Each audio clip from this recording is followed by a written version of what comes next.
उपाध्यक्ष महोदय, आज यहाँ गंगा के पुल का शिलान्यास करते हुए मुझे बड़ी प्रसन्नता हो रही है।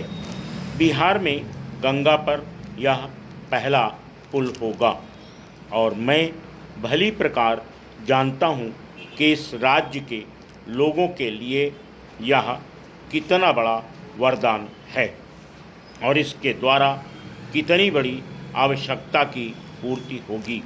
मैं इसी राज्य का रहने वाला हूँ और अपने सार्वजनिक जीवन में मुझे बराबर इस राज्य के सभी भागों का दौरा करने का अवसर मिला है। इसलिए मैं निजी अनुभव से कह सकता हूँ कि इस पुल के निर्माण से बिहार के लोगों को विशेष रूप से और देश के लोगों को साधारण रूप से अनेक सुविधाएं प्राप्त होंगी। बिहार के मध्य से होकर गंगा प्राचीन काल से बहती आ रही है और आरंभ से ही इसके कारण यह राज्य दो भागों में विभक्त रहा है, जो मिथिला और मगध के नाम से प्रसिद्ध थे। प्राचीन काल में जबकि यातायात के साधन इतने उन्नत नहीं थे और लोगों को प्रायः महीनों तक लंबी यात्रा करनी पड़ती थी और जब भारत के सभी भूभागों में आत्मनिर्भरता अर्थव्यवस्था का आधार थी, उस समय संभव है इस प्रदेश में गंगा पर पुल का अभाव इतना ना खलता हो।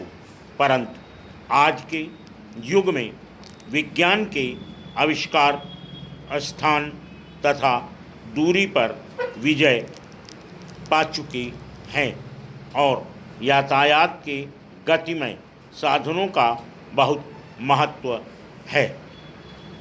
इसलिए उत्तर तथा दक्षिण बिहार के बीच सीधा रेल तथा सड़क मार्ग न होना निश्चय ही बहुत बड़ी असुविधा है।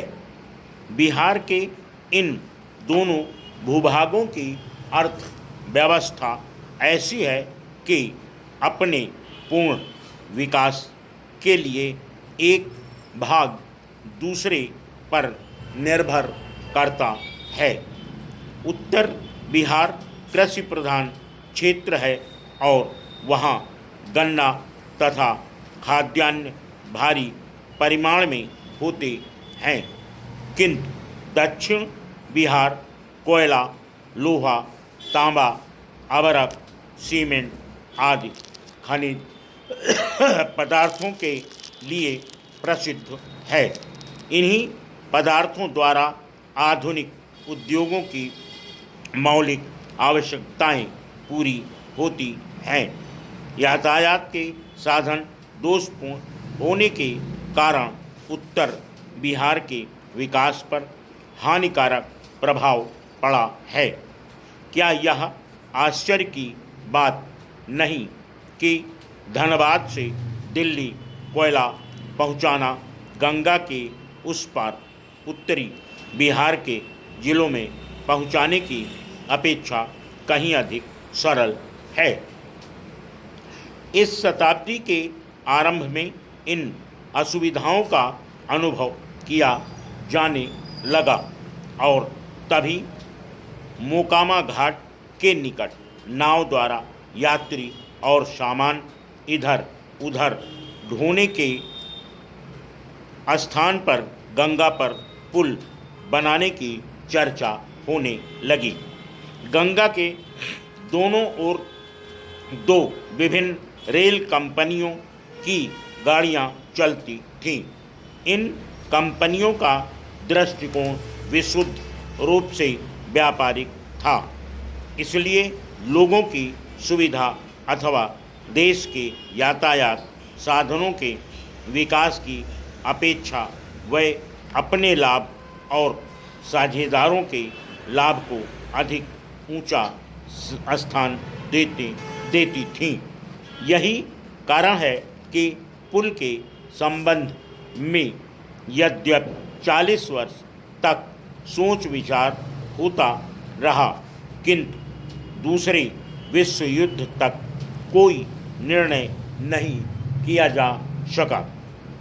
जब कभी यह प्रश्न रेल अधिकारियों के सामने आया, इस पर रेल कंपनियों के साझेदारों के लाभ हानि की दृष्टि से ही विचार किया गया। Full stop.